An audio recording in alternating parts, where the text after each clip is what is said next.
नमस्कार दोस्तों, स्वागत है आपका द भोजीवुड अपडेट में। दोस्तों, इस वीडियो में हम बात करेंगे राकेश मिश्रा का नए नवरात्रि के सॉन्ग आए पड़ी मैया 2 के बारे में।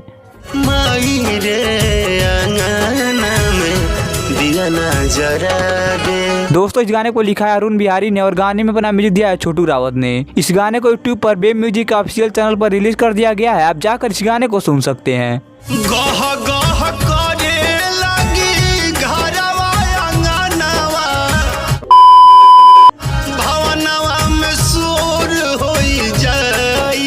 दोस्तों, बात करें इस गाने के बारे में, गाना काफी बेहतरीन सॉन्ग है और आपको एक बार इस गाने को जरूर सुनना चाहिए।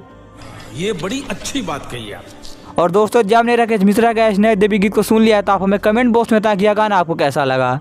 मजा आया और मैं ये जो मजा है हिंदुस्तान के हर व्यक्ति को देना चाहता हूँ। और दोस्तों, वीडियो पसंद आया तो लाइक कीजिए, शेयर कीजिए और साथ ही हमारे यूट्यूब चैनल द भोजीवुड अपडेट को सब्सक्राइब कीजिए। मिलते हैं अगले वीडियो में।